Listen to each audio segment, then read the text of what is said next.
Note story contains language that may offend some readers. By Catherine Aurald. Nairobi, Reuters.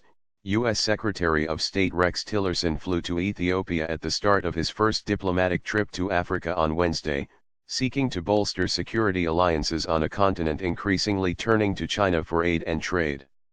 He was due to visit the African Union, where many officials are still smarting from U.S. President Donald Trump a trademark's reported dismissal of member states as Euro countries in January.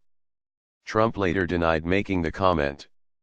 U.S. officials said Tillerson would focus on discussing ways of fighting terrorism and promoting stability, trade, and investment on the week-long tour.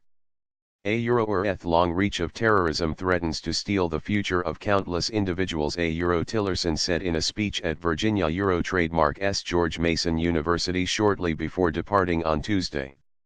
Militant attacks in Africa had risen to more than 1,500 per year from around 300 in 2009, he said. A growing population of young people, if left without jobs and a hope for the future, will create new ways for terrorists to exploit the next generation, subverting stability and derailing democratic governments. Tillerson then announced an additional $533 million in aid for countries hit by drought and conflict. The U.S. Secretary of State was due to visit Ethiopia, the home of the African Union, and Kenya, both key U.S. allies in the fight against al-Shabaab Islamist militants in Somalia.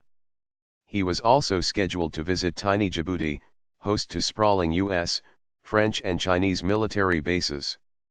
In West Africa, Tillerson will visit Chad and Nigeria, both major oil producers struggling to contain the Islamist Boko Haram insurgency. Analysts say Trump has focused mainly on security concerns in Africa at a time when China, Turkey, and other nations are ramping up diplomatic and business links. Posts unfilled.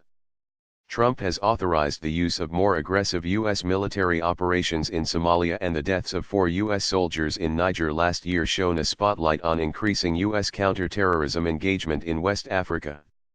At the same time, key ambassadorships in South Africa, Democratic Republic of Congo and other nations remain unfilled, along with the Continental trademark's top diplomatic position, the Assistant Secretary of State for Africa. Trump has said he wants to cut the budgets for foreign aid and the State Department by a third. Africa is ready and open for business. And the Chinese have understood it and have been more proactive and aggressive in a way that trademark's benefiting them. Brahima Koulibaly, the director of the Africa Growth Initiative at Brookings Institution, said, commenting on the trip. Acting Assistant Secretary for African Affairs Don Yamamoto told journalists on Monday that U.S. diplomats were becoming concerned about the high levels of Chinese debt some nations were incurring. The United States was concerned that some Chinese loans were pushing countries back into heavy debt not long after they received debt relief from international financial institutions. He said. We trademark seeing countries at 50%, 100%, and in one case 200% of GDP debt based on concessionary loans from China. China surpassed the United States to become Africa trademark's largest trading partner in 2009.